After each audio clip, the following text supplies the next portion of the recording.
Okay, and so now let's start to introduce our speaker today. Ms. Sarah King is lecturer and associate director of the Bachelor of Public Health program at the University of Oklahoma Health Sciences Center. She serves in the Department of Health Promotional Sciences as a lecturer. And prior to joining the university, Ms. King spent 6.5 years at the Oklahoma State Department of Health. Most recently, she served the District 6 County Health Departments, where her role as a Director of Community Engagement and Health Planning allowed her to experience and collaboratively implement local public health practice across urban and rural communities, including the COVID-19 pandemic. So King's professional journey has included launching a research pilot doula program funded by CDC block grant, acting as public information officer for pandemic response, and contributing to the local development of the community engagement and health planning division. Professor King continues her commitment to community engagement through board membership and steering committee service in local nonprofits. So thank you, Ms. King, for joining us and spreading your knowledge today. And so I will hand it off to you. Thank you, Janice. It's so fun to be with you all this morning, especially Janice. We go back, we did our graduate studies together, so it's a fun time to be reconnected. I just want to say that I am very honored to be with you this morning and that you all are taking time to spend it with me in exploring public health. I really want to preface this by saying that you all have experience in the field, so please feel free to take any of these thoughts and ideas and make them richer than what I've included and bring forth, your own expertise and from your own departments and your own communities. This is really a 2-hour session, which feels very long in the grand scope of being virtual for that stint. So I tried to break it up a little bit to where we'll have sort of a natural place where we can take additional questions, have a little bit of an activity, and then end with an additional activity as long as time kind of permits us. So please feel free to ask questions as we go, and Janice will send them my way. I will do my best to answer what I can. And then I also just want to give a little shout out to the CDC in that I did use some of their Public Health 101 materials to jumpstart the presentation today. So credit is due to them for some of this information. So thank you for allowing me to kind of just be here and have this discussion with you all. So to really get started, this is the Public Health 101 series. And in today, I've broken it up a little bit into these two different sections. We'll discuss several interrelated topics that really taken together provide an introduction to public health. So this session really has two parts to it, making more of a Public Health 101 and 102 a little bit. For this first part, we'll be discussing the history of public health, a public health approach, how we do our problem solving, the core functions and essential services of public health, stakeholder roles in public health, and then we'll jump down kind of more into the discussion around the social determinants and the progress in the field, really focusing on creating the practice approach of creating health in all policies. So again, I'll stop at the end of the first part for any questions or comments, but if you have any pressing questions or additions, please let Janice know through the chat function. So our learning objectives for this course, I'm hoping that we all walk away able to describe the purpose of public health, being able to define some of the key terms that are used in public health, identifying prominent events in the history of public health.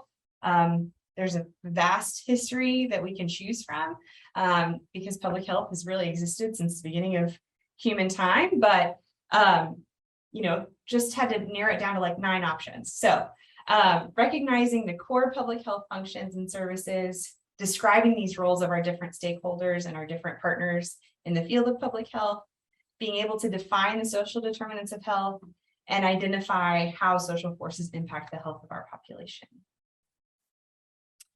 To start, I actually really do appreciate this definition of public health.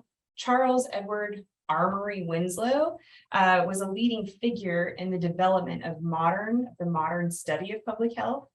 And his definition of public health was developed almost a century ago, but I think is one of the most appropriate definitions that I've seen from my own kind of research. His definition being public health is the science and art of preventing disease, prolonging life, and promoting health through organized efforts and informed choices of society, organizations, public and private communities, and individuals. So, one of the things I love is being able to note his influence at the broader societal and community levels, as well as these individual levels. So today we'll see examples of public health at really each of these levels. The Institute of Medicine states that the mission of public health is fulfilling society's interest in assuring conditions in which people can be healthy. And we see that similar vein in the World Health Organization, and that they stress that public health aims to provide the maximum benefit for the largest number of people. Public health focuses on groups of people rather than just an individual. But at the core of public health lies this principle of social justice, of being able to provide the right to be healthy and to live in conditions that will support their health. I think from being in this field for a while, you can see each individual's respective values at where they sort of align themselves with these different levels. There are people, there are institutions that are much more focused on some of these more social policy level ideas. And then there are, these initiatives and our own individual interests in some of these individual level interventions. So it really, public health is encompassing all of these different values and able to move the health of the public forward. So to really begin with the history of public health, we're going to just review some of these historical highlights through 4 specific lenses. And those 4 lenses really being history of sanitation and environmental health, pandemics, which is everyone's favorite topic, I'm sure at this point, disaster response and preparedness, and prevention and policy. So the first lens we look through encompasses the control of disease and then the promotion of health through sanitation to ensure that we're able to live in these healthy environments. So here are 3 examples of how public health has worked to contain infectious disease through environmental measures. Health promotion and sanitation has existed long into ancient Greece and Rome. Specifically around 500 BCE, the ancient Greeks and Romans actively practiced community sanitation measures by instituting the use of public latrines, which created a sewage system. So really understanding that, exposure to human waste would create sickness, would create illness, and being able to, as a society, institute this system that then protected the health of their public. And then approximately 2 millennia later, the Public Health Act of 1848 was established in the UK. And this really provided a central board of health that started to institutionalize the focus of public health into a government system. And it placed the responsibility for sanitation in the hands of boroughs, smaller broken up towns. So this included and ranged anywhere from dealing with water supplies, looking at the control of offensive trades, regulating some of the quality of foods, and creating that system for removal of garbage. So it started to go much more broad and beyond just some of these sewage systems, just some of these natural, we don't really want to be around this waste, to understanding the interactions of what these exposures can do on a population health level. And then in the US in 1970, the Nixon administration established the Environmental Protection Agency. So this continues to certain degrees to protect human health by safeguarding water, land, air. I think we can, see now how different, again, that political piece, having government regulation involved can make a difference on what the priorities look like. So these are ever evolving systems of lenses of how we are regulating sanitation and environmental health. Next, when we look at historical pandemics, I'm not going to focus on COVID a lot because I do think we probably are kind of at a point where we maybe need a little bit of a break. So, we'll discuss kind of flu and as a primary piece here.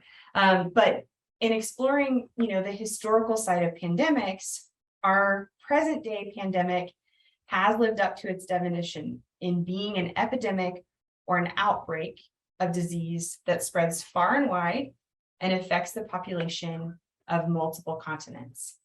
So influenza, we're familiar with the flu, has caused pandemics many times during both the distant past and recent history.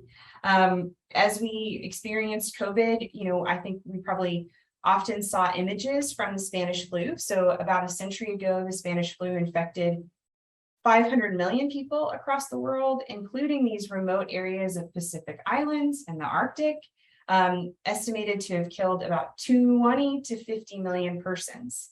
So more recently, fast forwarding to 2009, the flu pandemic infected persons in 214 countries and caused an estimated 19,000 deaths. So preparing and controlling for the effects of influenza will probably always remain a top priority for public health. We've really tried to perfect the art of emphasizing flu vaccines. If for those connected to some of the immunization services in your arenas, we have long had, at least from the health department side, long had partners in place, right, for doing flu vaccine events or being able to share vaccine supplies. So that was well established for a long time because we know flu continues to be an issue for our populations. Then historically, polio, this one feels bittersweet to talk about at this point, but polio was common and highly feared at the time because it caused such a severe illness, including paralysis and death among thousands of people each year. And so when the vaccine was available, it was really popular. It had an incredible uptake rate when the vaccine was introduced in 1955.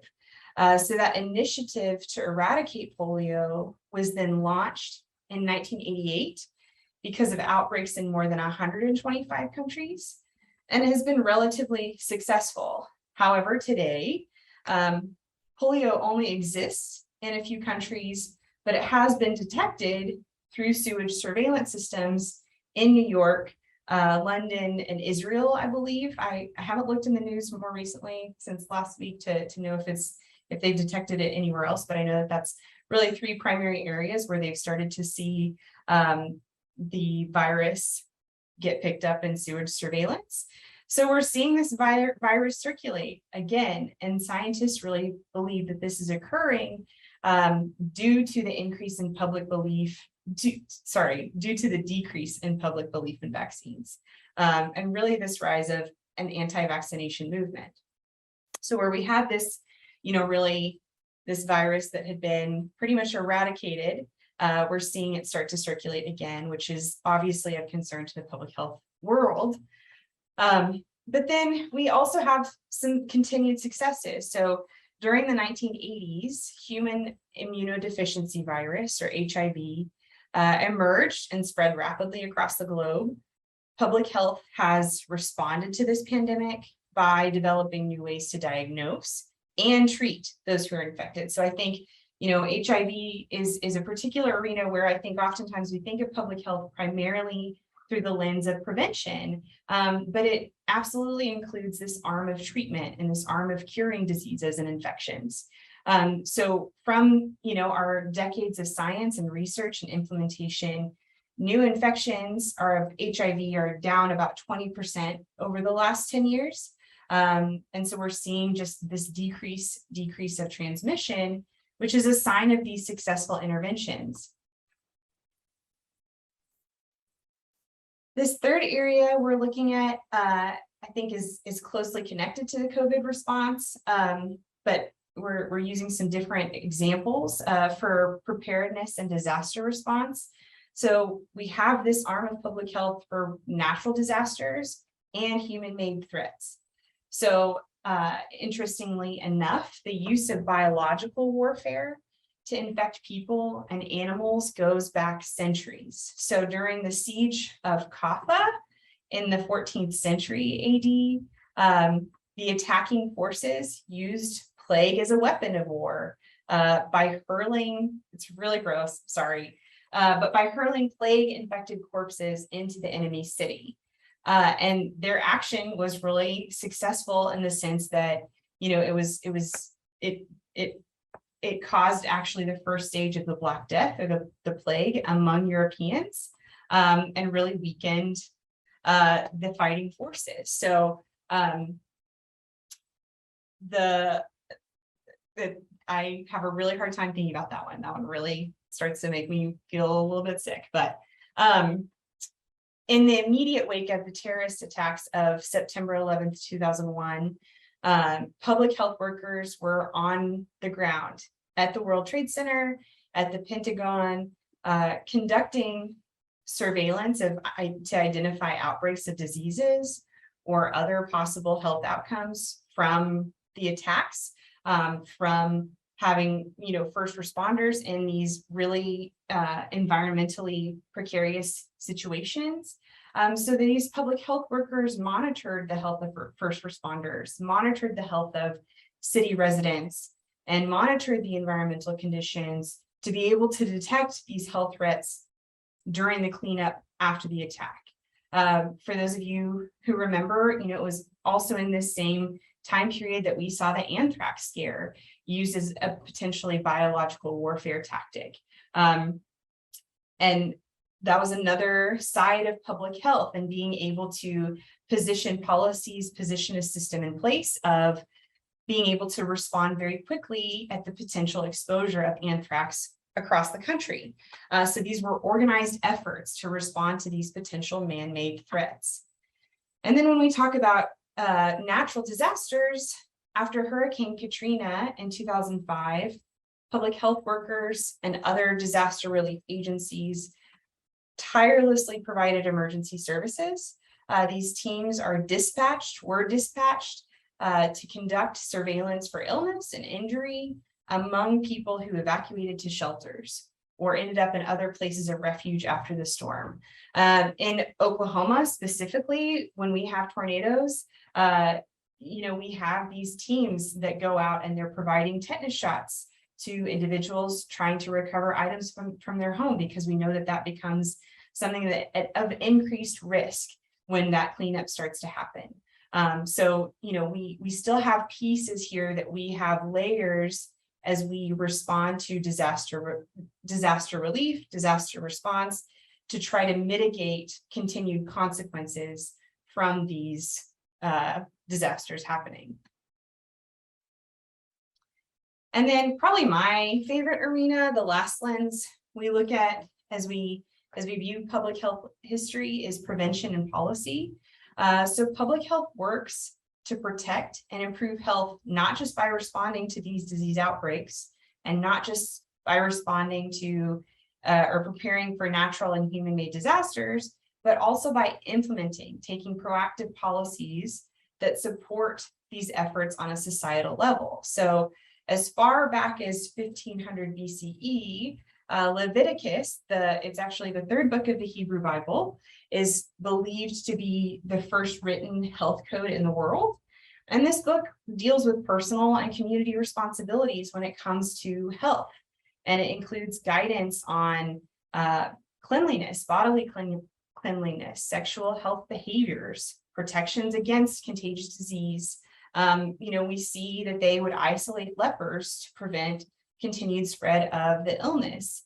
So we can see, you know, from the beginning of people and communities living together, that there are ways that we have to mitigate and implement these strategies to maintain the health of our populations. Cigarette smoking, always a big one, has been reported to be responsible for more than $193 billion in annual health-related economic losses in the United States specifically. So laws banning smoking in the workplace, other public places have been developed to encourage smokers to quit while trying to protect non-smokers from the effects of secondhand smoke. So, tobacco, especially in undergraduate classes, we use this as a very interesting example for being able to discuss, okay, what are the rights of smokers compared to what are the rights of non-smokers? How do we create an environment that mitigates risk while individuals have rights to do, to use these behaviors? So then lastly, in an effort to curb the increasing prevalence of obesity, efforts to highlight fat or sugar and salt content in foods through labeling regulations have been developed, along with the promotion of physical activity in schools, physical activity in workplaces and neighborhoods. City governments like New York City have attempted to ban larger sodas, sodas larger than 16 ounces, in an effort to decrease, those high sugar intake foods. I always think of Parks and Rec when they have those giant soda cups, and the city itself just really would rather have those giant soda cups. And Leslie Knope is just trying to fight her hardest to be able to have some regulation on that. So we see, a lot of this even be dependent upon where we live and some of the values that then get expressed through our social political environment, and how New York City can attempt to do that. But really what we're seeing is the public, disagree with some of those implementations, some of those policies, and want to maintain public control of those really the size of their cups.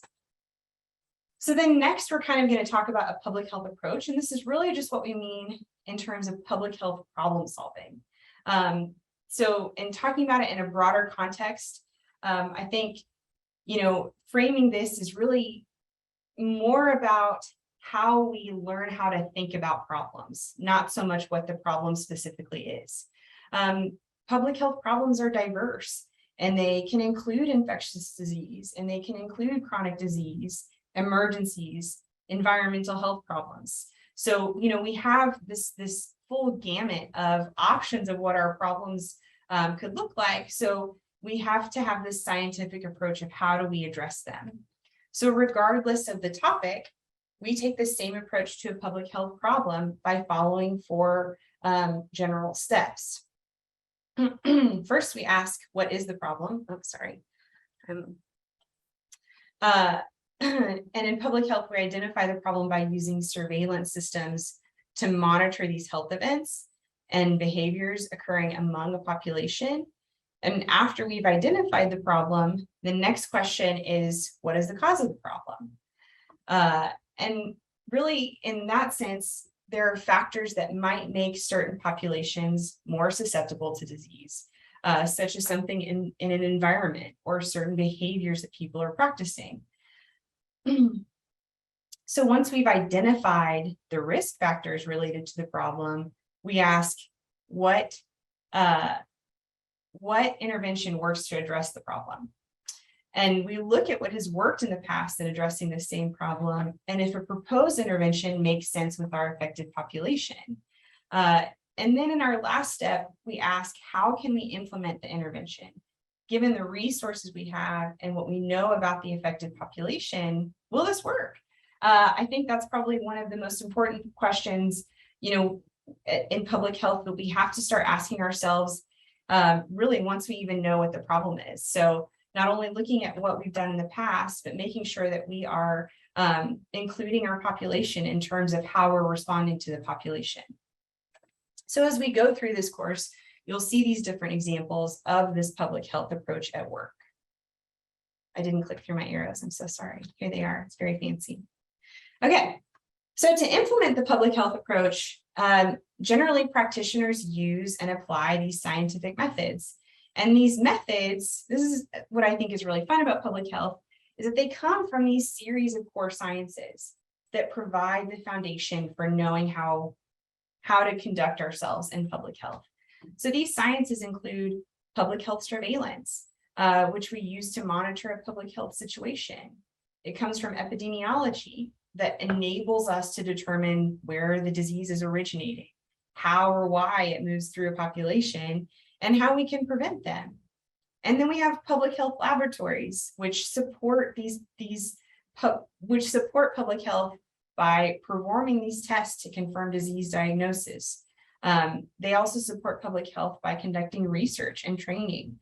One of the significant issues that I think we saw across the board with COVID-19 mitigation is that we did not have the laboratory capacity to be able to test and provide results in a timely manner to actually mitigate spread. This was a major component of us and in our mitigation efforts.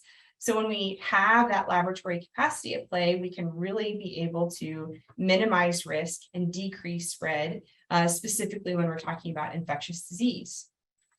So as we continue to move from the use of paper documents to electronic health records, that's where we see public health informatics continues to increase in importance. Being able to have technology in these systems that are most efficient and effective for collecting, compiling, and really presenting health information. It enables us to use this electronic data effectively when addressing a public health situation. This is also something that we saw become a huge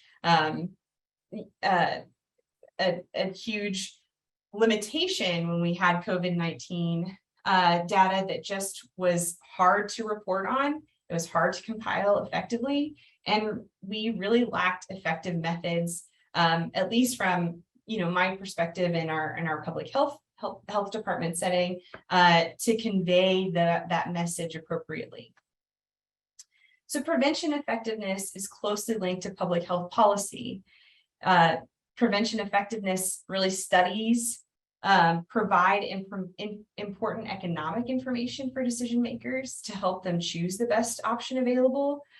This is something that I think is an incredible skill in the realm of public health. You have to have lots of different personalities in each of these areas of sciences. And I think this is an arena where you really have to have people at the helm who are able to understand what our different populations, what our different partners, what our different stakeholders are needing, and the information that's going to bring them to the table, that's going to keep them to the table. For some entities, it's going to be dollars and how much we save in our healthcare system.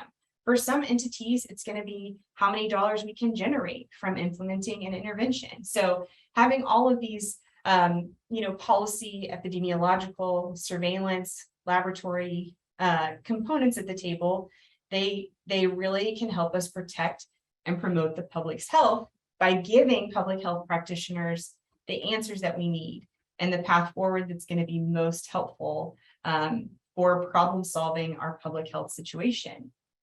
So we're better able to respond to these situations by using contributions from each of these sciences. One science alone can't answer the questions and it can't provide a solution. It's through these application of these core sciences together that are really how we are able to make this work. So cholera is a really interesting example. I think in learning public health, it's one of the first historical pieces that I think we learn in our program areas. So when we look at how public health can be applied to an additional historical example of an infectious disease, it was really during the early 1800s in London that cholera, this fatal intestinal disease, was running rampant. It was causing death to tens of thousands of people within hours of the first symptoms. And so at the time, which is really before bacteria and viruses were recognized as the cause for many diseases, popular opinion really held that cholera was caused by bad air coming from rotting organic matter. And so when we understand why this is happening, we mitigate based off of that information. So this was really leading a lot of people to avoid the wrong sources of illness. John Snow, a British physician during that time, had a different opinion of cholera. He believed that the illness was spreading by way of contaminated water supply because this sewage was routinely dumped into the Thames River and in cesspools near town wells. So, it was just mixing in with their drinking water supply. So because of his work tracing the source of the cholera outbreak, he's really often considered the father of modern epidemiology. His research changed the way we look at disease. Specifically, in looking at how applying the public health approach to Snow's research of the cholera outbreak, when we ask what is the problem, Snow conducted public health surveillance. He looked at where those with cholera lived in London, and he mapped them out. He saw that the larger clusters of the cases were in specific areas. The red circle shows the neighborhood in question, and the black dots in there represent the deaths from cholera. So you can see really clearly the higher density of deaths around Broad Street, which is right in here. And Snow was assisted by a local clergyman, Reverend Henry Whitehead, in tracking down and interviewing cholera victims and their families, and geographically mapping the outbreak. Their efforts highlight the benefits of linking this scientific inquiry with engagement of community stakeholders and shared ownership for health. I think it's highly questionable if Snow would have been able to get the information that he needed without the help of this community stakeholder. So next, Snow examined the data and he tried to identify risk factors. So he tried to determine the cause of these deaths by using the pattern of where cases were occurring. And this illustrates really the location of the water pumps, and they're indicated by the black boxes. So on the basis of his previous work, Snow believed that water was a potential cholera source. The map shows that the largest number of cholera cases occurred in areas near neighborhood water pumps. So this observation prompted Snow to further research the distribution of water pumps in London. And he identified where people who had cholera were drawing their water. And sure enough, his findings indicated that clusters of cholera cases were more commonly located around certain pumps, particularly this Broad Street pump right there in the middle. So through his research, Snow concluded that drawing water from the Broad Street pump was a primary risk factor for becoming ill with cholera. And after identifying likely risk factors, the next step in the public health approach is evaluating potential interventions. So what interventions will work? With the water supply from Broad Street pump identified as the risk factor, Snow had to work to identify interventions that could address the problem. And through some continued research, he understood that the interventions required to control the cholera outbreak needed to, one, stop exposure to the contaminated water supply on a larger scale. So beyond just telling individuals, stop getting your water from here. And it needed to stop exposure to the entire supply of contaminated water in the area. So when in using the final step of the public health approach, Snow implemented the intervention by removing the handle from the Broad Street pump. So no one could continue to draw water from the contaminated water supply. And after a long battle with politicians and water companies, he finally convinced the British government that water contaminated with sewage was the source of cholera and other diseases, and which resulted in the implementation of policies and laws for water sanitation. Part of his proof there was being able to match his previous surveillance in associating those higher number of cases with the Broad Street pump, removing the pump from Broad Street, and then being able to see these cases decrease as a real clear, really pre and post evaluation of his implementation. So moving on really to talk about the core functions and essential services of public health.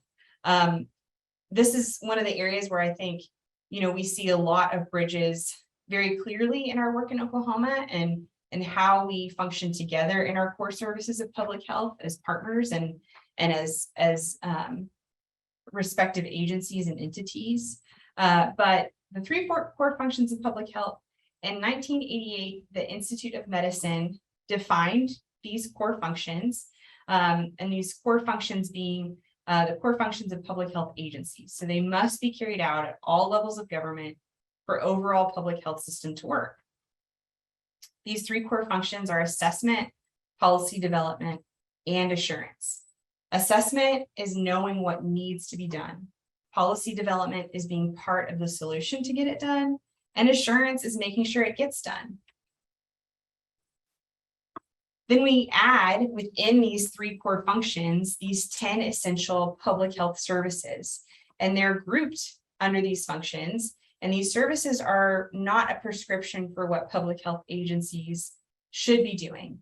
They are intended to serve as a descriptive tool to capture the field of public health and to communicate what public health provides. When we think about how these essential services can be implemented, we can really look at tobacco use prevention as an example. So, really, when we use this example, if we look at assessment and we're looking at perhaps diagnosing and investigating health problems, really this means, we can investigate risk factors associated with tobacco. And looking at policy development, we're looking at how we can inform and how we can educate and empower people about health concerns. So being able to effectively have public service campaigns on television or social media regarding the dangers of smoking. When we bounce down to assurance, we oftentimes with tobacco enact policies of limiting tobacco smoking in certain areas. And we can also use this arena to help link people to needed personal health services. So addressing these potential barriers to decreasing their smoking use.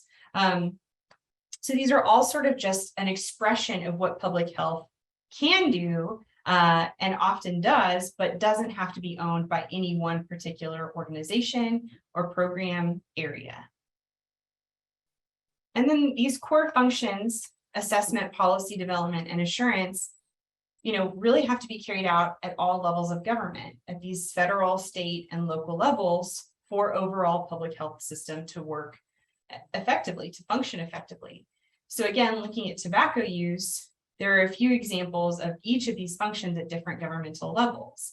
I'm not going to read all of these, but if you look at even just assessment and how that looks different at each of these levels, when you're at the federal level, we have national tobacco public health surveillance. And in that, we're also able to look at, how much do we spend as a country in terms of how much, how much cost it requires from us in terms of smoking related healthcare and illness. And then at the state level, looking at monitoring tobacco use, being able to see trends across rural or urban areas. And then at the local level, reporting on local tobacco use. And oftentimes here is where you can see some of the more clear, sort of like the cholera outbreak, where you can see defined evaluations from different tobacco use prevention situations. I think Oklahoma and preemption makes us a very interesting arena for when we look at some of this with tobacco. But this, just kind of looking at this as an example, we can really replace this with any kind of topic area and see how these different levels of government have a place at helping to mitigate and encourage and implement these core functions. So these stakeholder roles in public health. This is really where I get more into everything. The history I'm not as strong in, but looking at partnership and collaborations is just, I think, part of probably the most fun component of public health and the public health system for me. So, in talking about how public health is broad and interdisciplinary, beyond government, we require stakeholders with skills in so many different areas. So whether it's building intervention programs, building policy, looking at research, looking at evaluation, looking at education, looking at how we talk to populations, with populations, the media is a huge component, a huge stakeholder. clinical care, and our healthcare system. All of these are stakeholders that are necessary to our public health system. I'd love to hear from you all in your work about, what other sectors and fields you all can think of that have a stake in public health. Let me know if I need to repeat that though. Yeah, go ahead and unmute yourselves if you want to chime in.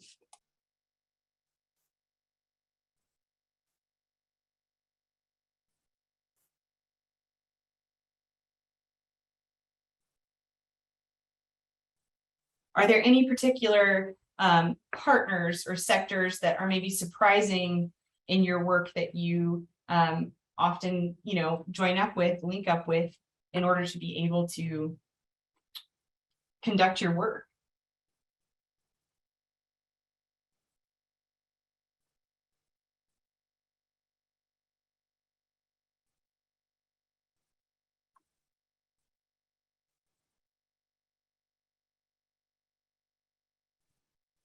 Hi, this is Charlene Pula with Albuquerque Area Indian Health Board. And here, at least in the Southwest, we really try to make sure we include tribal leadership, the tribal programs that we are working with, because that's the community that's being affected by some of these policies and interventions. So they definitely have to be at the table, and schools, because that's where primarily, most of the young ones are.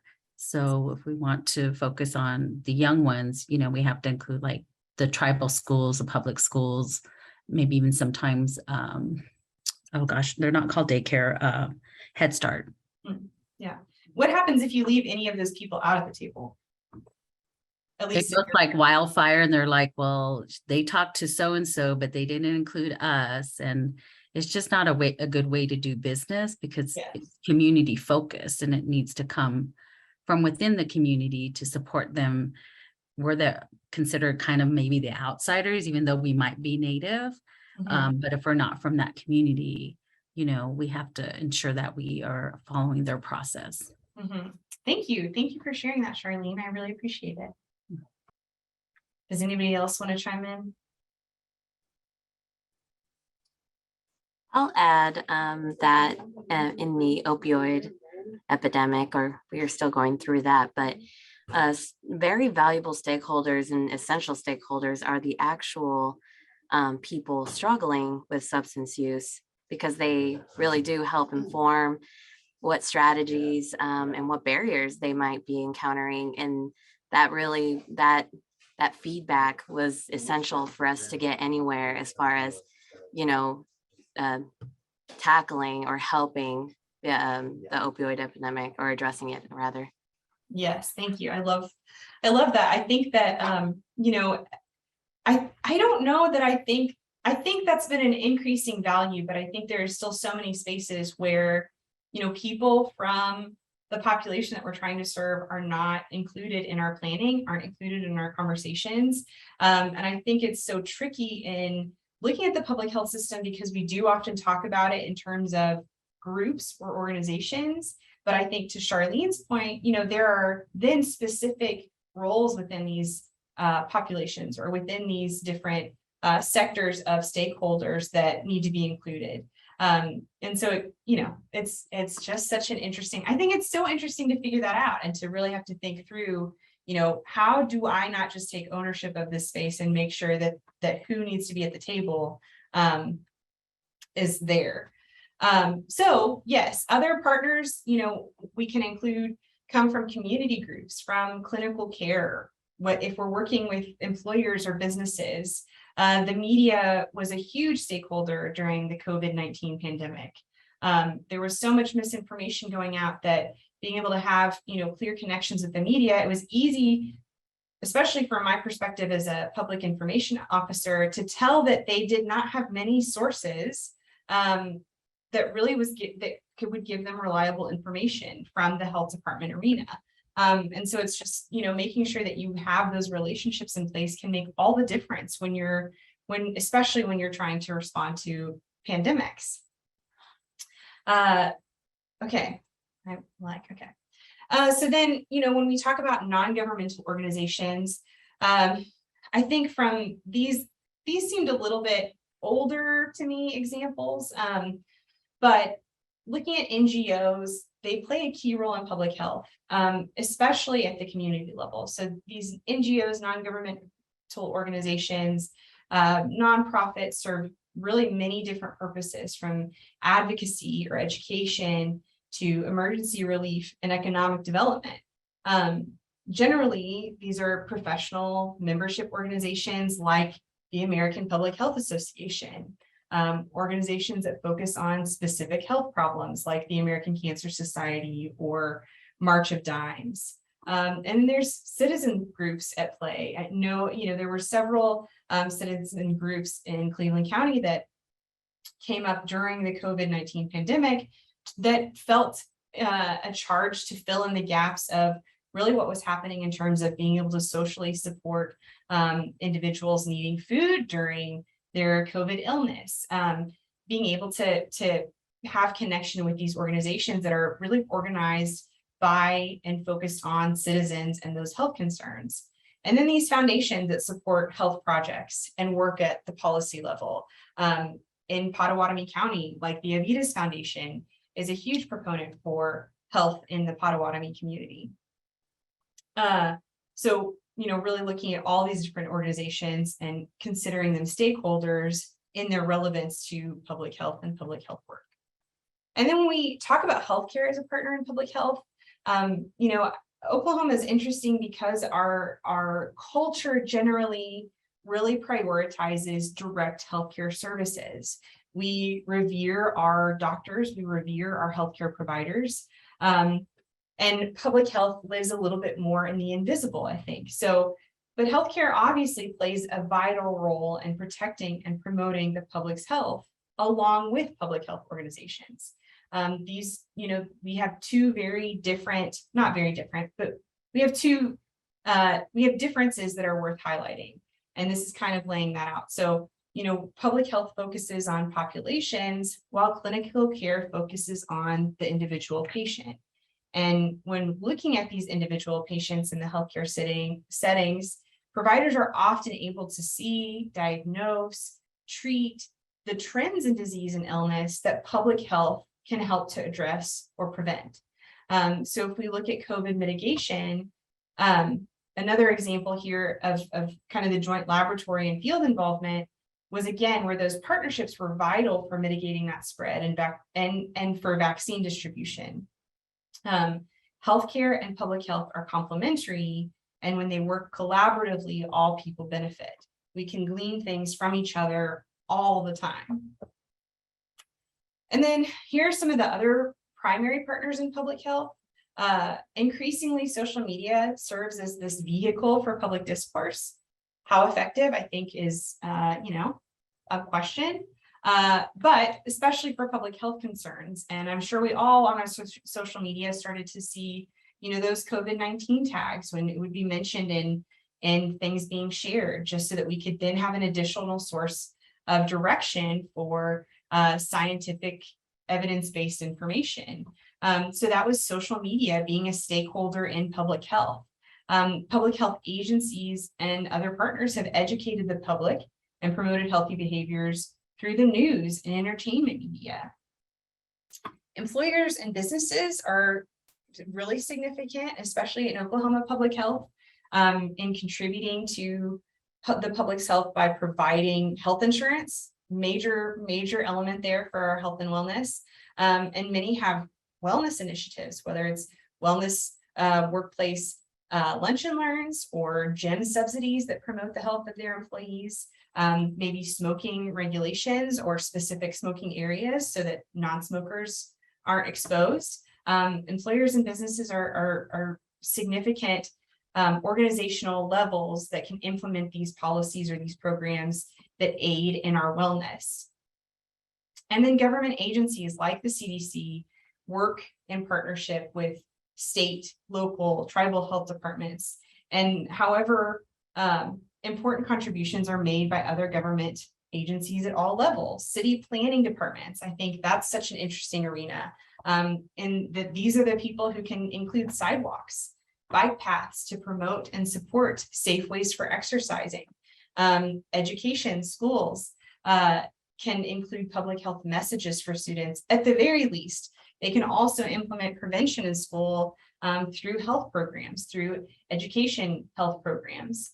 And then they can work to ensure healthy food options at school. Regular, consistent food options at school has been a huge part of the conversation over the last few years. And then similarly, many other government agencies can work as partners in public health by including health considerations in their policy development. From the academic side, that's where a lot of the educating and training the public health workforce comes in, coming from those scientists, those epidemiologists. Research conducted in academia is put to use in these larger communities around the US and the world, in that we're able to translate evidence-based programs, evidence-based research, and we can partner with tailoring that to our populations to have effective public health practice and interventions. So this is kind of where I'm sort of pausing this part one. It's 11 o'clock, so timing is okay. And I just want to, give a minute for any specific questions that we have before I sort of jump in to the next. Yeah, just go ahead and unmute yourself if you have a question.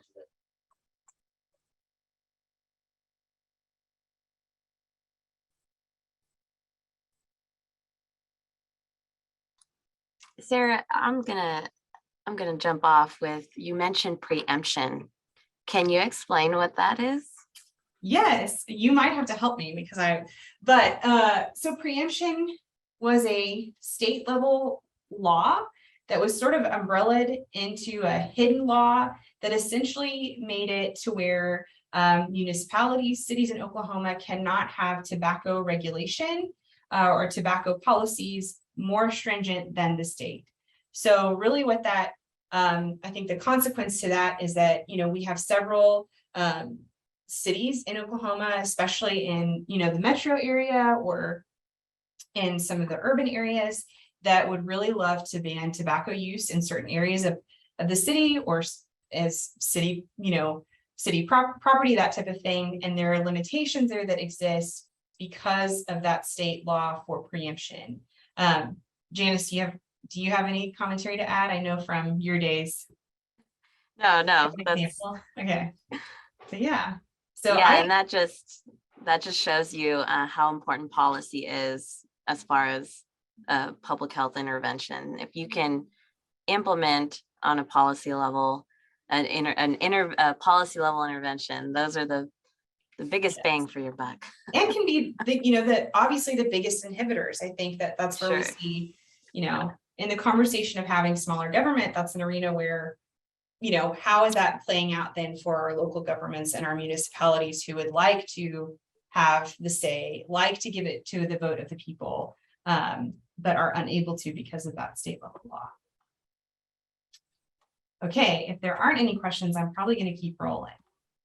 Yeah, and if you guys think of something as you roll through it, please see event chat on the Training Summit website.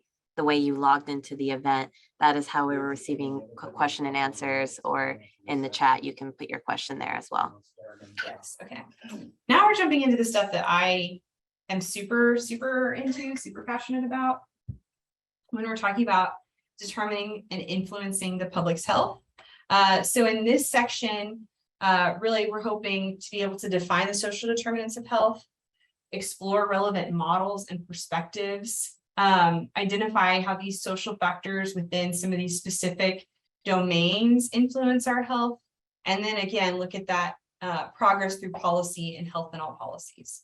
I have an exercise here at the beginning, but I actually think I'm going to skip it for time because I'd rather do the exercise at the end if we've got time left. So this is what we're looking at, this pie. Okay. These are the social factors that decisively affect the status of our health. So if we can get behind this idea that our health is made up of a full pie and your health is defined by 30% of your own behavior. So that's your diet, your level of activity, whether or not you smoke or use substances, that's that 30%. And then 10% is defined from your biology and your genetic inheritance, what you get from whether or not your parents had some of those behaviors, your grandparents had some of these behaviors or illnesses, predispositions to different diseases or illness. That's that 10% for biology. 10% from your physical environment. So that's whether or not we have clean water, clean air, the level of pollution, or the level of exposure to environmental toxins. And then we have 10% from clinical care. And that means our access to clinical care and the quality of that care. And then really 40% from these social and economic factors. So which of these areas, which of these sections do we have more or less have complete power to modify or change? I can't decide if I'm asking that rhetorically or not, but it's really that 30% area. You know, if we're looking at where we have that complete power to change something, it's within our own behavior. So once we combine these individually modifiable determinants and combine the externally modifiable determinants, we arrive at a pie that then is made up of 30% of our own behavior and 70% made up of social, economic, external factors. So what are the social determinants of health impacting our health to such a degree? We can define the social determinants of health as the conditions in the environment where people are born, live, learn, work, worship, play, where we age, that affect a wide range of health, wide range of functioning, and quality of life outcomes and risks. And this is at any point in time in our lifespan. So as we can continue to define the social determinants of health, the question becomes, how do these social economic factors interact with our health and the health of an entire population? We typically consider the social determinants of health to be what we say upstream determinants, or these structural factors, these root causes of within our social systems, root causes of illness, disease, exposures.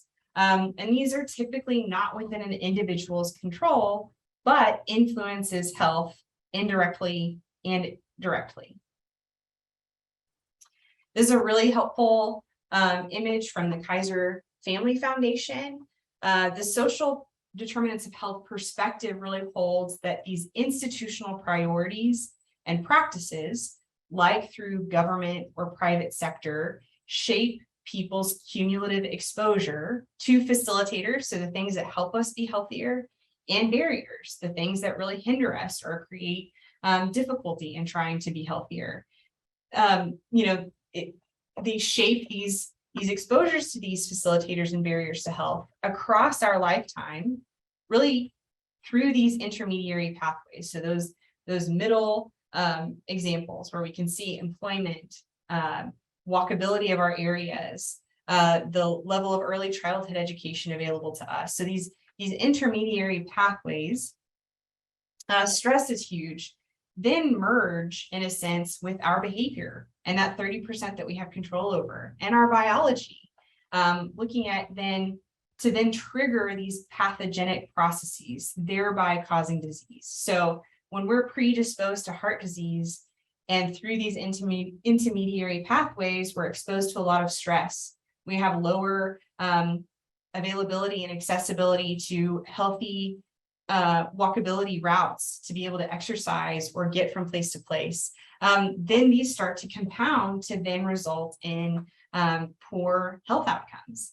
These social determinants double down, if you will, once illness occurs, to have this direct and indirect impact on prognosis, on how well you're able to overcome these illnesses, and then impacts life expectancy through these socially produced inequities we have in access, specifically at that point with access to needed healthcare generally. So it is important to keep in mind that this relationship with the social determinants of health is shared across levels of social status, meaning that those with higher levels of social status likely interact with more facilitators in the system, or those good intermediary pathways to good health and long life, and those facing greater disadvantage interact with more barriers. And that's really where we start to see health inequities and health disparities come into play. So this is the exercise that I'm skipping, but Janice, if you're able and want to throw that link into the chat so that they can play around with what some of the Healthy People 2030 examples of social determinants of health are, that's an option, but no pressure. Thank you. To help convey some of this relationship, this is where I get really nerdy and into it. We're going to kind of talk through some of these conceptual models and perspectives to really show this impact between some of these root factors and our health. My favorite being the social ecological model. So this is really showing the overlapping rings in the model that illustrate how factors at one level influence factors at another level. And besides helping to clarify these factors, the model also suggests that in order to have effective impact or effective prevention, it's necessary to act across all of these multiple levels of the model at the same time. So this approach is more likely to sustain prevention efforts over time and achieve that population level impact that we want to achieve in public health. Generally, this also helps us be able to talk about upstream factors. So going from the individual level to the interpersonal, to the community, to the policy level, trying to take what the experience of the individual is, what the needs there are, and affect change in the upstream is trying to take that then up to policy. Whereas downstream is really how we can see, preemption being a great experience. It's that policy that exists, and it really quickly flows down to the community and organizational and then individual level. It has a very quick line of influence in the downstream side. So no model is perfect, and the ecological model is not incredibly detailed, but in sharing it with you all as problem solvers, I have found this model to be most helpful in understanding unintended consequences or roadblocks to improvements that may show up. So whether planning from that downstream to upstream or upstream to downstream, it can really help in terms of being able to map out some of what our blind spots might be in our planning or in our comprehensive levels of intervention and implementation. So some of the weaknesses is that it fails to address how these social determinants can impact health directly. It doesn't give us that direct clarification. It really focuses more on these direct influences, and it doesn't always emphasize the conditions and environments in which health policies are formed. So pros and cons to every model. This one, though, I really love. I love thinking about, even from the partnership perspective and looking at stakeholders, being able to map out, what is my public health issue, and then identifying stakeholders at each of those levels helps you to make sure that you're encompassing more fully who you need to have with you in making a difference. And then the life course perspective is a little less simplified than the ecological model, as this perspective essentially accounts for influence of our biology, our behaviors, and the social determinants across our lifespan, and with consideration to generational impacts and influences. So I'll show you what that looks like in an actual image. This looks like chaos, but it's actually incredibly beautiful in my mind. So you can see, where we have the ecological model, kind of looking at all of those different levels, interacting with our genetics and the genes that have been passed on to us, and then looking at what our lifespan looks like and how there are elements from our genetics, like whether or not we're predisposed to diabetes, that may not show themselves until later on in our life.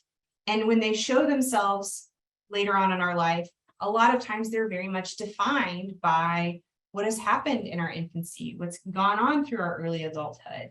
And so we can see sort of this designation, again, in that realm of having some of these facilitators, specifically here in this resilience and reserve area, compared to these barriers, these things that stack on stress. So the life course tries to tell this story of our lives by looking at the convergence of our biology, our behavior, and these determinants of health from our parents' lives into our lives, and then translate that our life course onto that of our children. So this perspective really proposes that health is particularly impacted during critical time periods in lifespan. So particularly from in utero to late childhood. And so it recognizes how these determinants influence health, influencing health can change over time. So again, that some of these things that we're predisposed to, whether good or bad, may not express themselves until time passes. And it recognizes how determinants influence health may depend on time. So health influences, really positive or negative, during these critical time periods for development may result in increased influence on future health. And so one thing to note, going back into that arena of talking about facilitators or barriers, really includes resilience and this allostatic load. And the allostatic load being this cumulative burden of chronic stress and life events on us. So these are the things that are very direct that we carry that create this chronic stress that then affects our bodies. It affects our biological response. So when we have environmental or external challenges exceed the individual ability to cope, we have an overload of allostatic load. And this allostatic load is showing that it can permanently alter our brains. It can permanently alter our neurology, and it can minimize then a person's ability to cope with and reduce an effective response to stressors. So this is super important. This is a super important vein of research, whether we're direct healthcare providers or whether we're public health program planners, when we can understand that the burden of chronic stress changes the way our brains can cope with it, can cope with these stressors. That is something to account for in our planning, in our treatments. So these external stressors creating brain body altering effects within the present lifespan, these are different than epigenetics in that it impacts lifespan, but also genetic inheritance in offspring. So for those, I'm not going to really get into epigenetics, but from what I do know is that when we talk about allostatic load with epigenetics, researchers are still trying to figure out if they're distinct from each other or if they really do cross mingle for effect in your children and your children's children and that type of thing. Do you all have any questions on that part specifically? I know that that's kind of a huge load, but I think it's so helpful for framing the social determinants.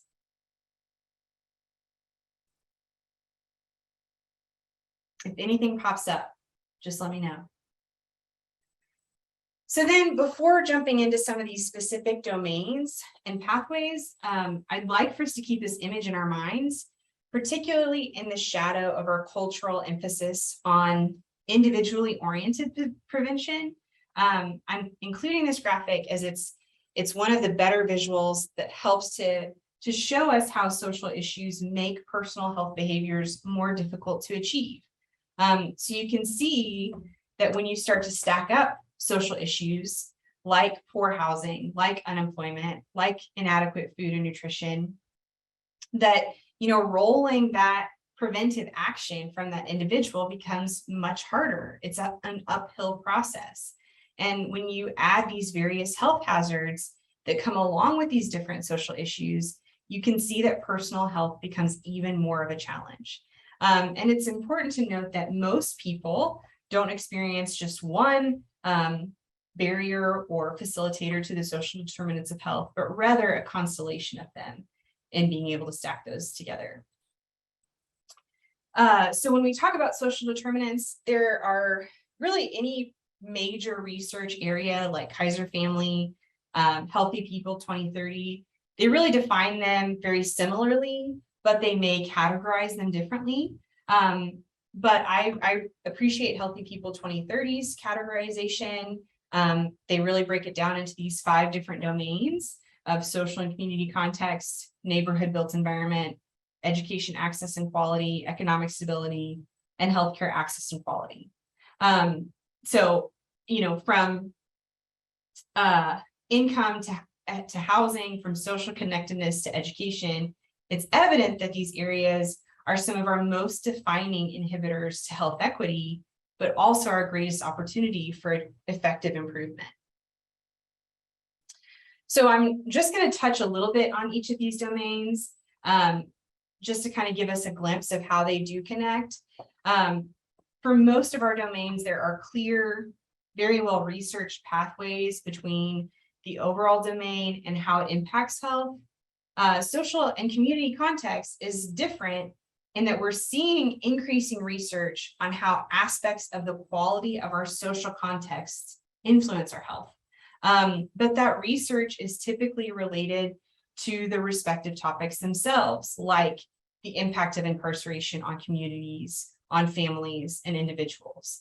So it's really specific to the social context in how we're understanding that pathway with our health. So we can connect more generalized elements of the social and community context to these defining factors of our health and quality of health. Some of these elements include social stigma, social cohesion or social exclusion, and social support is a huge factor when we look at having facilitators and barriers to positive health outcomes. It's really also within this domain that we begin to understand how the variations of our identities and intersectionality plays a part in our health, especially as our varying identities like our gender, our sexual orientation, and race all exist together and across time within these social contexts, which influence our health individually and together. So this is a really helpful image just in the vein of talking about racism and what we understand now about how racism as a public health issue results in health inequities. So looking at how we understand from a research perspective that racism causes differential access to resources. It has is rooted in redlining in many ways, in segregation and displacement. And so differential living conditions come into play. And we see those both merge together in chronic stress that then have that clear pathway for how it impacts our health and our genes and our genetic inheritance that we're passing off to our children. But then they also directly impact our health inequities through that access to care, through that access to disease prevention, through that access to transportation systems that allow us to have a job that gets us health insurance. So this is just painting one picture out of many for how we see our social context impact our health. Social capital is another social component that is examined as a determinant of health. Social capital, where we now understand that it can provide a buffer against stress and other negative influences on health and well-being, especially in tight-knit communities. So if you can look at this graph, we can see how, with more social capital, we can increase health.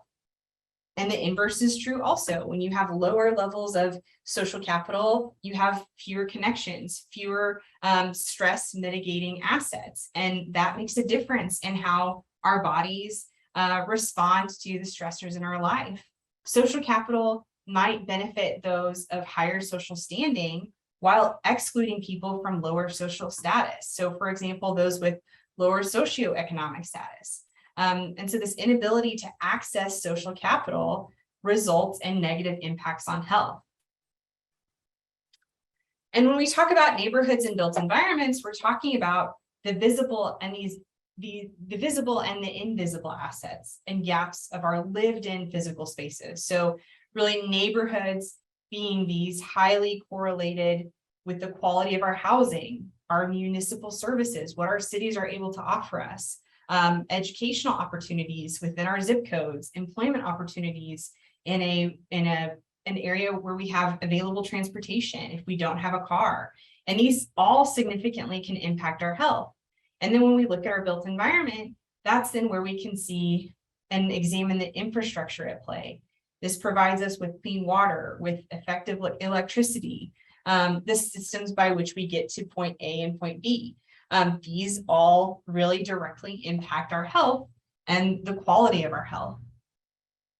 Specifically, housing affordability, neighborhood conditions, and conditions of the home together and separately can influence our health. So if you just have a toxic piece of, if your home is made of toxic vinyl, conditions within your home can then impact your health specifically. But then if you contextualize that home made of vinyl, that toxic vinyl, into an area that has been redlined and has historical levels of segregation, then we know that your access to good schools or to healthcare systems is going to be more limited. So we see that all connect to housing affordability and our health. So in this domain, we have to recognize these components of displacement that oftentimes populations experiencing the greatest health disparities are living in areas where we've structurally designed to exclude and from beneficial development. So these resources, or even simply safe conditions, have not been standardized components in some of these areas. And when we have these unsafe neighborhood conditions, really real or perceived, it impacts social connection, it impacts that physical activity, investments in development. And so we end up in this cyclical arena of having limited facilitators in these neighborhood and built environments. And then often in my experience of teaching about the social determinants of health, most of the time it's easy for us to connect education to our health. It's I think most often the one we can most strongly connect to our health primarily through the lens of health literacy. It's easy for us to understand if we have more education, if we've had good education, then we are likely, able to understand when we're sick, how to talk about when we're sick, how to understand prescriptions that we're given, or how to prevent illness through these health behaviors. We have higher levels of health literacy. So really coming out of the lens we've had for a long time, that if people know better, they will do better. And the assumption is if we have more education, we'll understand what to do to be healthier and how to do it. But it really goes much deeper than that individual behavior piece. This educational health gradient, from an outcomes perspective, it's evident that people with more education are more likely to live longer, to experience better health outcomes, and to practice health promoting behaviors like exercising regularly. When we talk about education, this is an interesting component from the research perspective. We mean educational attainment. So especially, interestingly, in other points of research, like income-based on education levels, research is finding that the average income of a high school graduate is comparable to those who attain some college but don't receive a degree. So this is contributing to some of this degree of insight into whether it's actually the years of schooling or the level of education attained. And I think there's some natural inference that we can have in that, if you get a college degree, then you're able to access jobs differently than if you only have some college. And that then makes a difference on, your educational and economic opportunities. And so there's some of those questions happening from the research side. What is actually making the difference here? There are some specific pathways that we understand from education to health. So it does include that health literacy component, but it also includes those components of what work are we able to access with our level of education. And then what are those working conditions? Are we under a lot of stress? Are we exposed to hazards for our health? Do we have access to health insurance and sick leave? Are we able to access those resources when we need them with the level of income we have? And then that level of income being able to help us eat healthier foods or live in a safer, healthier neighborhood. But then education brings that social component back, and it impacts some of these internal control beliefs. So whether or not we believe we have power, whether or not we believe we can be effective if we implement some of these health behaviors or health protective behaviors. It also impacts our social standing. So coming back to that conversation on social capital, and who we have access to when we're looking for further employment, when we're looking for opportunities to take us farther ahead in our economic and our social standing. So it really plays a part in all of those arenas, and we know that each of those arenas directly impact our health. So taking this back to the life course perspective, parents' education levels can then affect their children's education prospects indirectly, directly, and then through the quality of these schools, their children are likely to attend, and that level of educational attainment children eventually achieve affects their health as adults. And through those same pathways experienced by their parents, it also affects the health of their own children in return. So we can see this life course perspective really come into play through painting this picture with just a parent's educational attainment and how that then impacts their next intergenerational cycle. And really the same, we see the same being true, whether it's of higher educational attainment or lower levels of educational attainment and poorer health. Parents with lower educational attainment typically face greater obstacles. So including a lack of time, of money, and other resources to create healthy home environments. And this quality of a children's health and development in turn influences their health later in life, again, through those indirect and direct pathways. So research has consistently linked these adverse effects on brain, cognitive, behavioral development early in life with important health outcomes later in life. So including that cardiovascular disease and stroke, hypertension, diabetes, obesity, smoking, drug use, depression, all of these things we can look at and see, consequences to from early childhood exposures and the neurological development happening there. I know that this part is probably very hefty, but I'm trying to give us, just some examples in each of these different domains. Economic stability, I think this is another area where we can really see some clear associations between how these impact our health through research and through sort of the academic understanding. We know that economic stability has some of these three primary pathways. The first being access to health promoting goods and services. So these are our material pathways. Are we able to buy that healthier food? Are we able to pay for medical care when we need it? Are we able to pay for a car that gets us to where we are able to have stable employment, stable income, to make sure that if we have a chronic illness, we're able to take care of ourselves or our family? So yes, higher income and greater wealth make it easier to pay for insurance premium, for those deductibles. But higher income and wealth provides greater purchasing power for these conditions that help prevent illness in the first place, enabling them to stay physically active, live in safe homes and neighborhoods. And so the inverse of this, limited economic resources, can really mean serious obstacles to good health, limiting a person's opportunities and sometimes motivation to adopt these healthier behaviors. So, kind of going on into this in terms of looking at psychosocial effects linked with economic resources and these cumulative effects over time and at critical periods. And so that's really taking it back to where, an alternative title for the life course perspective, taking us back to this idea that what our parents have access to or experience translates into our health.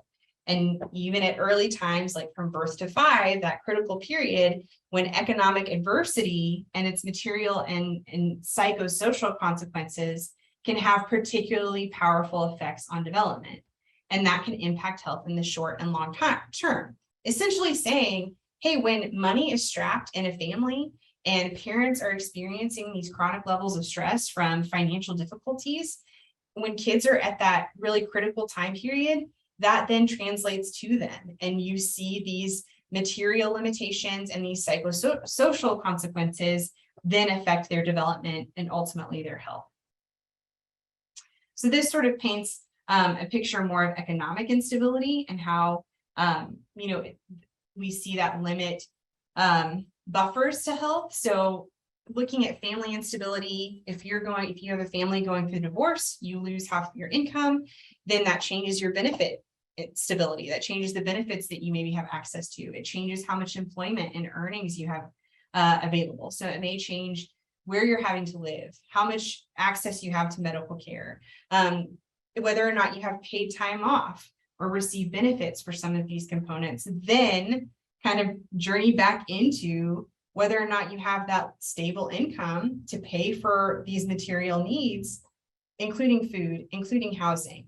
And then those funnel into directly and indirectly back into your health. And we can see kind of above just where those buffers of having wealth, of having credit, or having social support can really mitigate some of these components that occur when things become unstable.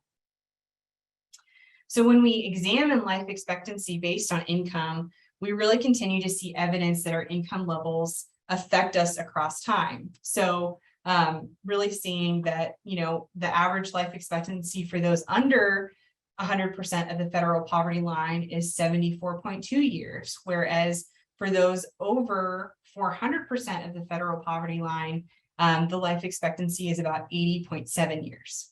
So huge disparities there in terms of lived years, life adjusted lived years.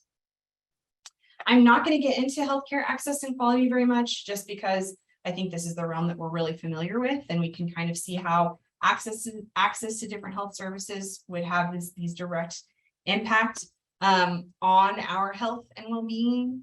But I did just kind of want to throw this in there to kind of help convey that we do see this social gradient happening across socioeconomic statuses, and really accounting for and across disease. So this is kind of the term used to describe this phenomenon where people who are less advantaged in terms of social status have worse health and have shorter lives than those who are more advantaged. It's this stair-step pattern is what we call the social gradient.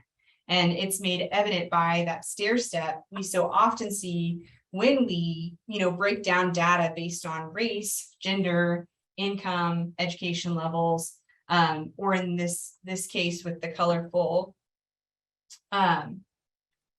it's based on diseases and levels of deprivation. So then kind of last, looking at progress in health promotion and policy, I only have 20 minutes left. So I wanted to include kind of just some level setting in terms of, our focus on health as defined as the absence of disease, the biomedical definition, and then really as a commodity, the economic definition. The status of health in the United States has historically focused primarily on what we refer to that as the biomedical model. So focusing on the absence of disease through healthcare. And over time, healthcare has become this economic commodity where we continue to emphasize the role of the individual in their health. And we've long assumed that access to healthcare would mean a clear pathway to healthier life. And as we continue to understand the social determinants of health, we grow in our understanding of the barriers that exist within and around healthcare quality and access that limit, inhibit, or exclude individuals and populations from the positive influence of healthcare. So then when we get into the public health science of it, and we look at health education compared to health promotion, really these things are connected to our biomedical model of health. Health education actually dates back to ancient Greece, again, when they developed this physiocratic school of thought. So this realization that maintaining good health in the absence of disease depended on natural causes, and that health and disease cannot be separated from the state of the physical or from the social environment or from human behavior. So it was in this school of thought that health education arose as a mechanism to, I kind of love this phrase, emancipate these individuals from the clutches of ignorance, leading them towards self-sufficiency. Such a beefy phrase of, looking at health education is really this way to set people free from what they don't know that limits their self-success. So here we've been over the last century emphasizing the role of medicine, the role of the individual, and the role of health literacy. And now more than ever, we can see clearly the health inequities and the health disparities which exist, even at a time when healthcare is its most advanced and health information the most accessible. So we're starting to see this evolution out of health education, combining with medicine, psychology, sociology, come into the form of health promotion. And it's in health promotion that we've cultivated health behavior theories, and some of those models that we previously discussed that allow us to understand the psychosocial motivations, the inhibitors to positive health behavior. And really, as we've watched health outcome data over the last 40 years, as we've watched health outcomes continue to get worse, even as information and healthcare quality improve, the field of health promotion is gradually shifting its focus to understanding and addressing the social determinants of health. So, for instance, the Healthy People 2010 initiatives were primarily focused on access to care services, public health infrastructure, improving health knowledge, and this was with eliminating health disparities as the priority function of these goals. Compared to then 10 years later with the 2020 goals, which focused on its initiatives on creating social and physical environments that promote health, that support healthy development, that support healthy behavior across a lifespan. So even in a decade, we can see a significant jump in priorities for the field and efforts of health promotion on a national level. And in most fields, as in most fields, subject matter experts tend to adopt priorities and practice based out of new evidence more quickly than the general population. And so although we have more evidence and evidence-based practice on how to address the social determinants of health, the challenge of garnering effective support for problem solving remains really significant for us. Really, from my own experience at the local public health setting, most decision makers, most funding sources, and most measures of success are all primarily focused on improving out of our biomedical model of health, meaning our solutions are generally stuck in this space of only considering improvements to our healthcare quality and to our access to care. And it isn't that improvement there isn't value, it's simply only focusing on healthcare access and not an overarching strategy for improving health and health outcomes. So really coming full circle, it's merging our understanding of the life course theory, the ecological model, and the social determinants of health that we start to see this emphasis on a health in all policies approach. So today, health promotion means really largely what I think many of us are probably having touch points with. So it's that any planned combination of educational, political, regulatory mechanism that supports actions and conditions of living conducive to the health of individuals, groups, or communities. And really within these strategies, we look at policy, we create supportive environments, whether that be physical or whether it be social. We emphasize community action, strengthen community action, because we want to center the population of people most greatly affected at our problem solving and in our health promotion. Developing personal skills to be able to understand, kind of going back to, being able to understand who your stakeholders at the table, what they value, what they need in health promotion, understanding how to use that strategically, and then reorienting health services really to be all encompassing and taking into account when we understand about these determinants. And at its core, it's an approach to addressing social determinants of health in all policies. Really has 5 key elements of promoting health and health equity, creating intersectoral collaboration, creating co-benefits for multiple partners, engaging stakeholders, creating structural or procedural change. And this is where not, moving out of a place of where we no longer consider or we don't consider health in our economic policy, health in our education policy. We understand more fully really what we need to do in all of these policies to have a positive impact on health.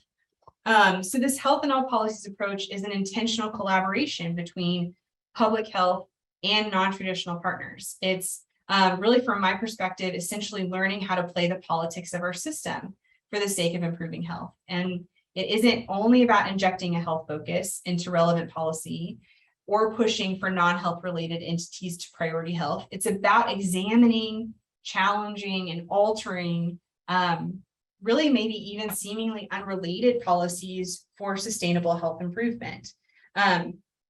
So I am going to show you just kind of in this, we're coming up on my last few slides. Again, coming back to that Healthy People 2030 component. So these are some of their 2030 initiatives, which I think really show, this health and all policy approach, that when we're looking at how to impact health, how to create health in our population by 2030, emphasizing the role of economic stability, examining how we can reduce household food insecurity and hunger, looking at education access to be able to increase the proportion of children who participate in high quality early childhood education programs.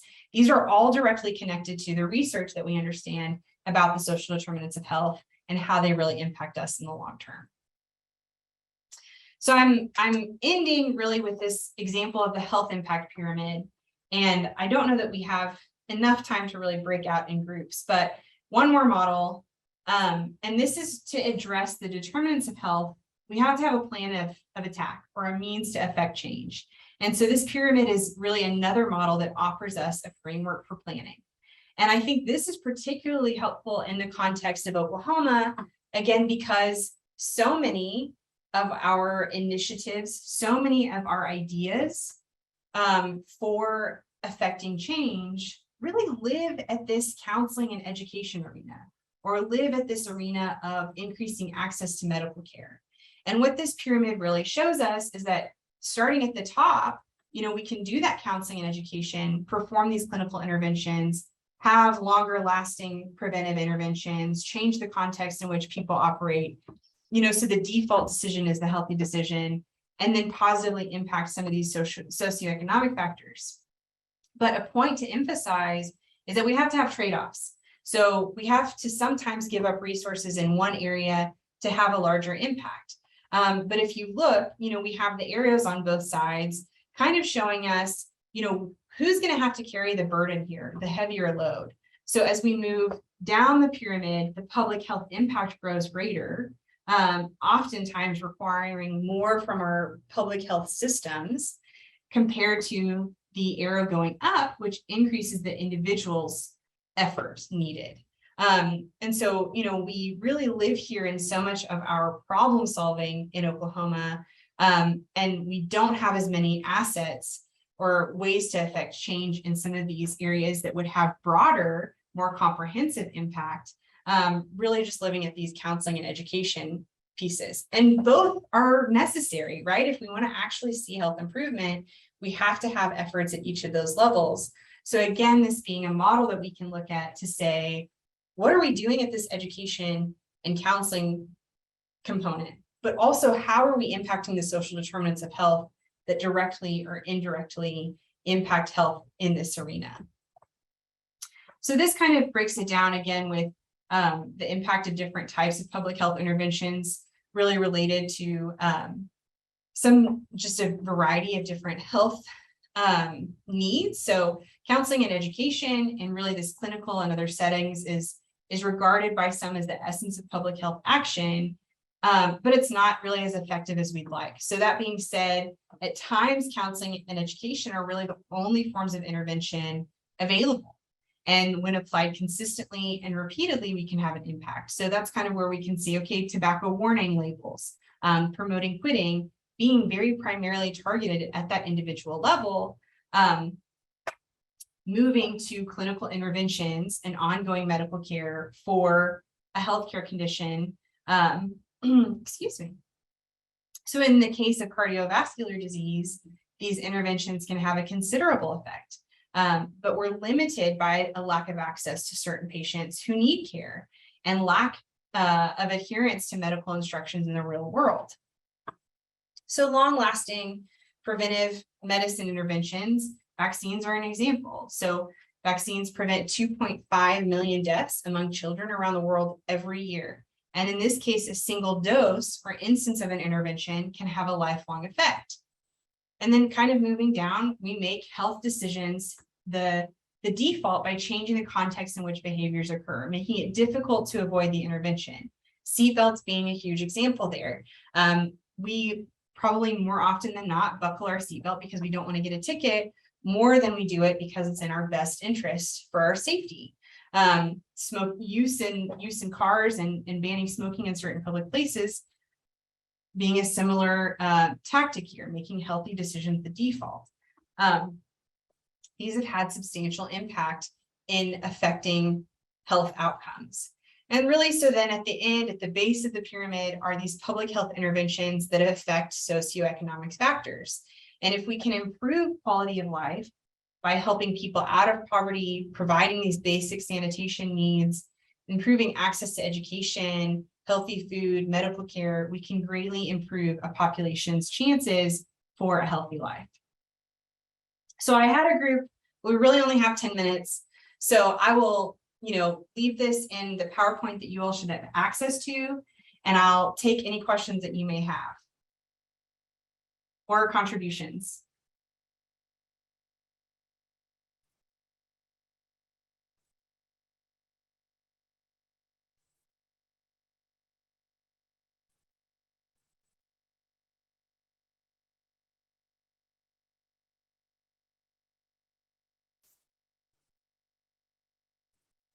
Was anything, do I need to clarify anything in the social determinants arena? Are these part of the conversations that you all are having in your public health problem solving?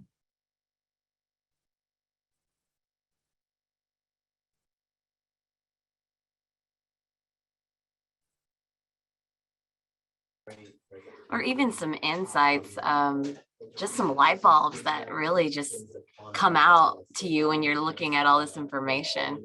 Because, just a light bulb that came to mind for me is like my parents dropped out of high school. And so just looking at where I should be and like, as far as social determinants is, I'm the first one to graduate college in the whole family. So like that just it was just a light bulb for me where, my parents limited English and all that good stuff. So it was an aha moment.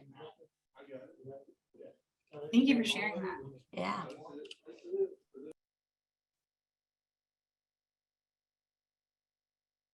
I become such a public health nerd that for me, I think it's really fun to sort of, do mental exercises of, not mental exercises, but, look at these models and look at, what is the public health approach? What is the public health issue that, as a county health department, we're trying to face right now? And, I think in a lot of spaces, it's easy to not have very much accountability for producing evidence-based practice. And these models can help be really this internal set point of, am I covering all that I need to cover to make sure that I'm going to have effective work in these arenas? And, so I'm sure not everybody, I think I sometimes journal with the social ecological model just for my own personal life, but that's maybe getting too deep into it. That being said, I believe you all have my contact information. So please, if you do have additional thoughts, additional questions, examples, I'd love to hear examples of where you're brainstorming, how you're problem solving specific community needs and public health issues, exemplary examples of collaboration you have. I'd love to hear those. I'd love to share those, or, share those with you, celebrate those with you is what I'm meaning. But please feel free to contact me with any additional questions or information that you'd like to share.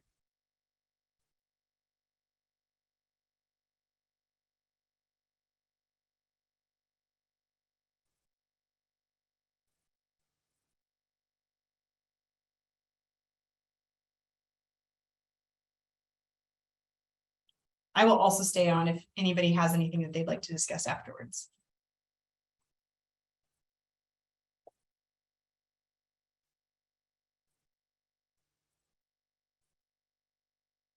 That's always.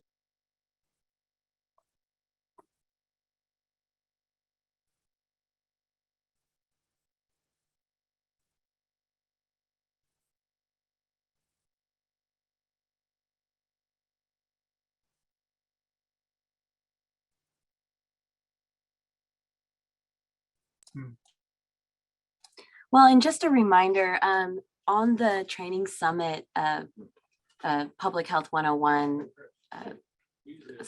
page, you'll have the option of the PowerPoint. So if you guys do have any questions or forgot, maybe you had a question, you can look back at the slides and I believe, is your information, Ms. King, on the slides? Yes. Okay, awesome.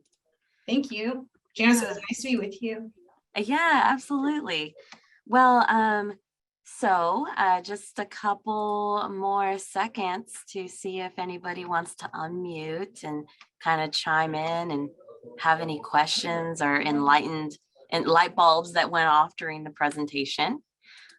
Please go ahead and unmute and tell us about what you're doing and how it all plays into the public health even. We have about 4 or 5 minutes, but we would love to hear from some people.